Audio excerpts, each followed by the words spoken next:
last year. Please give a warm welcome to Jean-Henri Morin. Thank you, Laurent. 안녕하세요.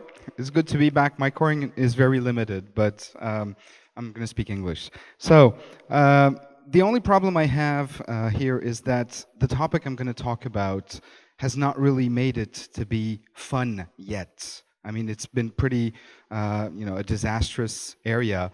So, it hasn't reached the fun stage yet. So, I'll try to address this issue first before actually talking about some more serious aspects which I'm working on right now.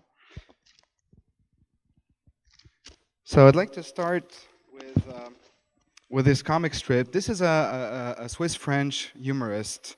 Actually, the credits cannot be seen, but it's below. But basically referring to two mid-aged person in a train discussing how the internet changed their music experience. And, well, the title I put there is New Media Warrants New Thinking, and which is precisely what the industry, especially the media and entertainment industry, have been not doing, not rethinking when the internet came rolling down their industry. And this is probably the major problem. They took hostage the technology in order to do what they needed and what they wanted to do. So I'm not going to try an unpopularity check in the audience about DRM, because I know it's ranking pretty high in the most controversial issues and when it comes to user experience and deception of users. And actually, this is the area that most triggered my interest at some point, because I think the user has been completely forgotten about. But I'm as much an opponent to DRM, basically, as I am when it comes to assessing some of the issues that led to this. Now, how did we get here? This is really, if you go on Flickr and you just type DRM as a keyword search, you're going to find hundreds of pictures of deceptive use, of protests. You get activists from the Free Software Foundation who actually regularly protest in hazmat suits when you have DRM events around the world, and so on and so forth. You get plenty of examples. This young girl of 12 years old, which was actually sued by the RIAA for downloading a few songs over the internet, and so on and so forth. I mean, this is really bad. And I'm not talking about the horror stories of interoperability. If you own an iPod and you use iTunes, you might be very fine using it. It's a vertical integration. Apple has done a tremendously wonderful job in democratizing this experience. But it's not interoperable. You can't take your music from your iPod and put it on your Zune and so on and so forth. And I'm not talking also about fair use, because fair use was one of those rights that we acquired through long battles. And basically, at the end, we won. We were able to take and space shift our content, take it from one support and put it on our home entertainment systems, take it from our CDs and put it on our MP3 players. But at some point, DRM started preventing all this. And this is really bad. A couple more examples here referring to the remix culture and with respect to copyrights. If you look on the left here, you get this famous story of actually Universal Music sued a family because the mother had taken a video of her child dancing on some copyrighted music. And I mean, this is insane. The music is degraded. It's a home use of amateur equipment, and well, I think this is really bad. On the right side, you have this issue that happened with this picture that was taken by Manny Garcia in 2006. Basically, the picture was copyrighted by Associated Press, and at the time the campaign for Obama went around, Shepard Fairey retook this photo and actually made a derivative work of art on it. And, well, turns out that Manny Garcia started suing the guy for millions of dollars because all of a sudden, his work had become very valuable and so on and so forth. So you get all these issues about, what we do with content, and we can't see it, it's at the bottom here, but I recommend very vigorously a TED Talk that happened, I think it was April 2007, by Larry Lessig. He's one of the very prominent figures in the area of Creative Commons and open standards over the internet for publishing and so on and so forth. And he gave this wonderful talk at TED, which actually shows how the law potentially kills creativity. Okay, so I strongly recommend having a look at this. Now, where did we go wrong? Well, it turns out that, where did user experience go? People forgot about users. I mean, you and me, and ordinary people who want to listen to music, who wants to watch video, want to just experience and enjoy something. Where did super distribution go? DRM goes back to the 80s by work done by Morin. And basically, it was addressing the problem of distribution of software at the time, trying to allow a fair compensation for usage of software. There was a lot of piracy at the time, and also to prevent reverse engineering. So Morin coined the term of super distribution, meaning that a protected piece of content in a persistent way could be given to any one of us, and any one of us could give it to all his friends, and so on and so forth. Because the content was protected persistently, accessing it required to interpret the rules that are associated to its usage. So this was really very instrumental. But, as it turns out, we're in a society today where content has been locked down. Where are the innovative business models that everybody was talking about in the 90s? Where are the real-time marketers? I mean, the people who in the marketing departments of media majors who actually would be really interested to get real-time data and information about how the music and the content is used. Basically, DRM didn't curb those that it meant to, and people like you and me, we are not criminals. Okay. Wasn't DRM supposed to be an enabler? Well, yes, but it didn't turn out this way. So part of my work was trying to address this issue, and trying to think about it. Can we finally make DRM fun, or have it user-friendly at least, so that it doesn't, provide us with a deceptive usage experience, which is totally catastrophic today. DRM is likely to stay. We need managed content. There's no question about it. Now, the music story is probably over. The thing is gone. But there's plenty of other media. If you look at the sector of video premium content, if you look at the enterprise sector, if you look at the gaming industry, if you look at the software industry, there's huge opportunities here to do things. Absolute security is neither achievable nor desirable, and given the right user experience and a decent business model, well, most users will comply. And as I said before, users are not the criminals. There are professional crime-organized associations for actually dealing with this. So we needed to take a step back to critically rethink DRM and to reconsider the debate outside this dichotomy of either or, total versus no security. Because this is where the debate stands usually. You get the proponents of the free culture. Everything should be free, open, and fine. But you still have to run a business out of it. Or everything should be locked down, which also doesn't really make sense. So redesigning DRM for ground up, difficult because there's already plenty of work that has been done there. So we worked on an approach, actually a model that would combine existing technology and actually add or supplement it with a mechanism that would allow to manage exceptions in DRM environments. Now, this sounds strange, but bear with me for a while. First, we needed to acknowledge the central role of the user and user experience. Reinstate the users in their roles and rights. That was really important. And also a very important notion, the presumption of innocence. This is really a key issue, and as far as I'm concerned, all democratic countries, at least from a legal standpoint, there is, presumption of innocence and the burden of proof, which lies on the party who has a legitimate claim to make.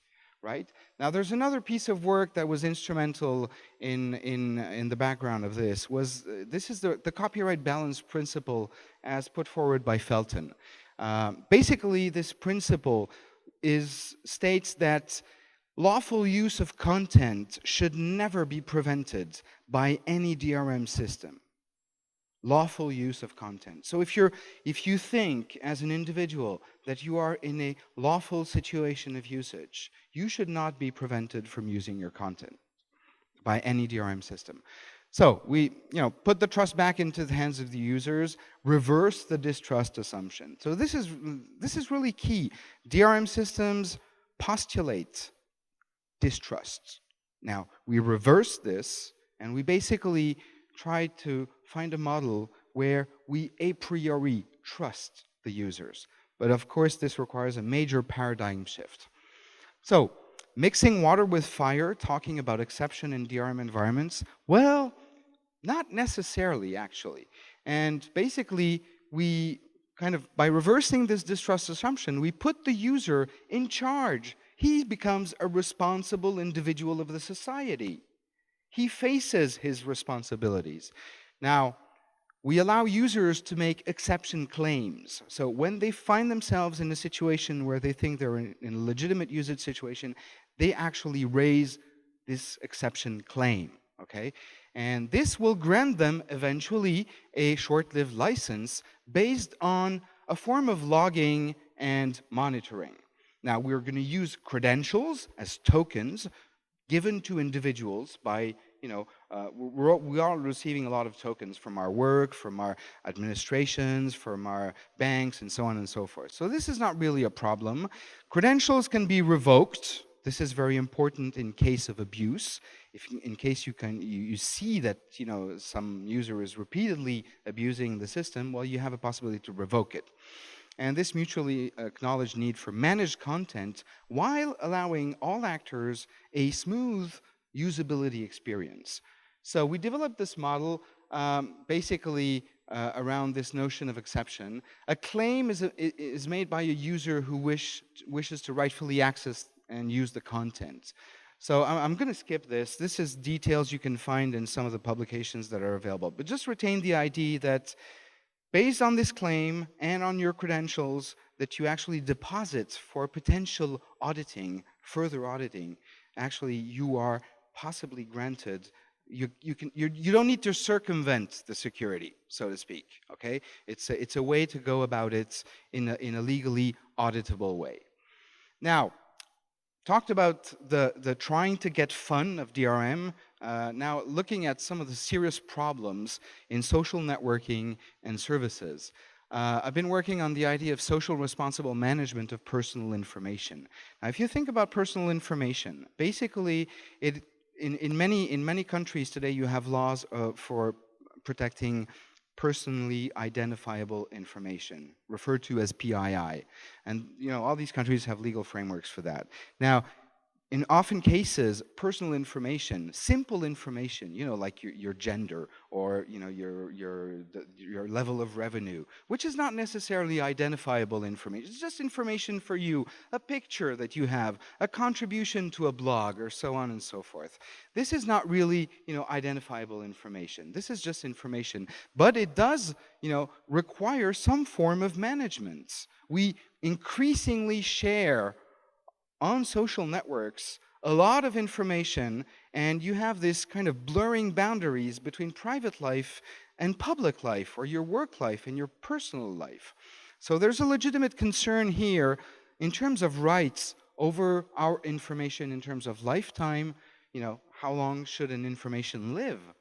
And its usage purpose, who can do what with it eventually, and its access. So, looking at the problems and issues here, publish once, publish forever. This is what the internet has become, okay? And think about it. With searching and indexing capabilities that we have today, I was able to find Usenet posts that I did something like 15 or 20 years ago. I mean, at the drop of a hat, you can basically access or retrieve all the information about individuals. I mean, people today, when you go for hiring on a job, they Google you before. And eventually, if you don't have a public profile on a social network, you might be suspect. And this is becoming really weird. Who owns and manages your information? Looking at the service level agreements, look at Facebook. I mean, Facebook is probably hitting the news about once a week with issues about whose information, who owns the information. If you terminate your account, Google retains property of the content that you submitted. Facebook. Do you retain control? Well, not really.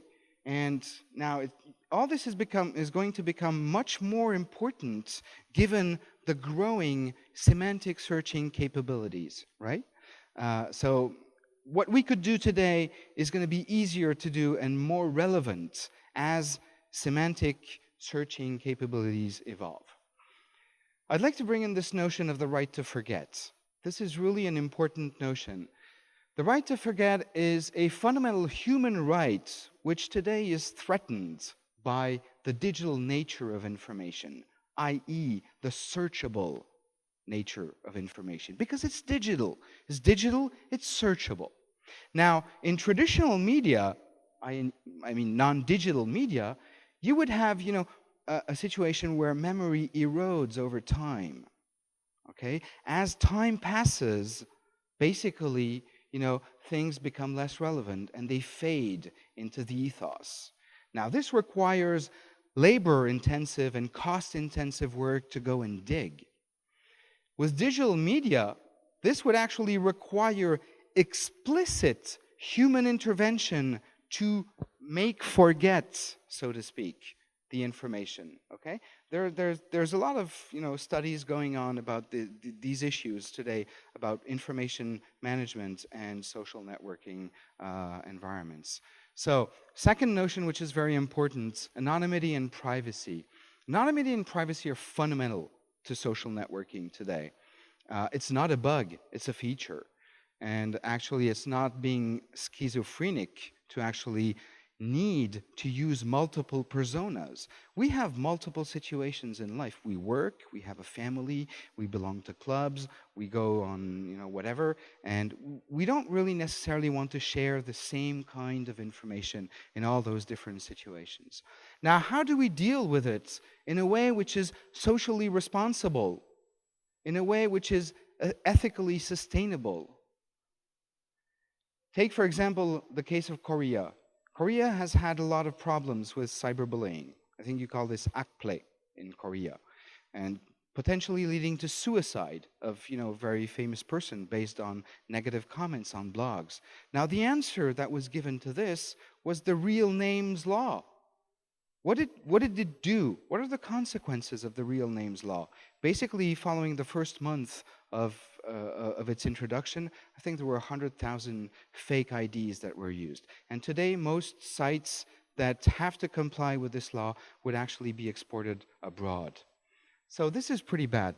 So we require some form of traceability and accountability. So quick key question here, privacy and personal information is threatened by current social networking services. Well, we contend that there is a need for managed personal information.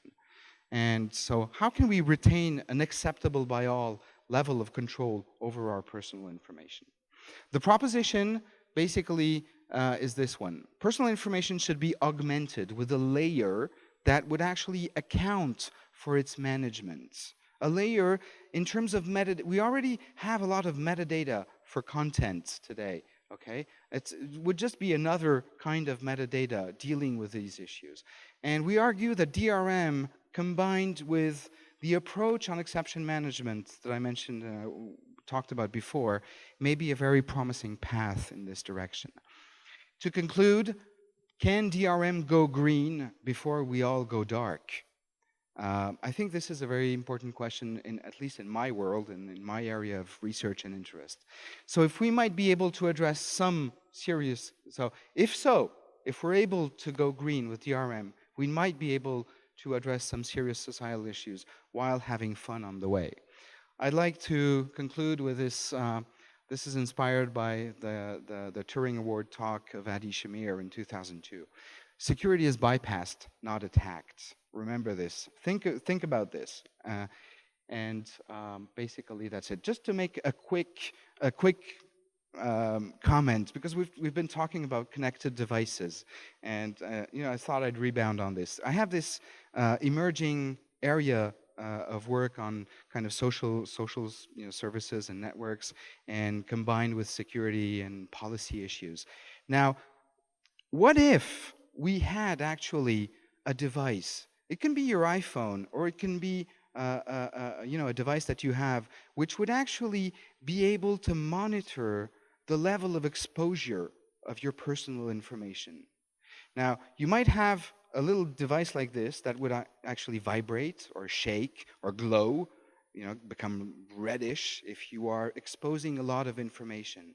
Now, if you think about connected devices today, basically they're discoverable, they interact with one another, they can exchange information. Now, having this kind of use might be an interesting orientation, and I'm starting to work on this issue. That's just to make the connection on devices. Thank you very much. 감사합니다. Thank you, Jean-Henri. It's a very, very controversial issue. It is. There is a big challenge, and there are some good arguments on both sides for no DRM and for DRM. But it's really becoming a huge problem. In Switzerland, the government just announced that they're going to sue Google for Google Street View. And Google says, but if you go down in the street, you can see the same thing. And it's public. A very, very intense debate. Jean-Henri is going to be here if you have some questions for him. It's also a very complicated matter. So if you want to discover his model in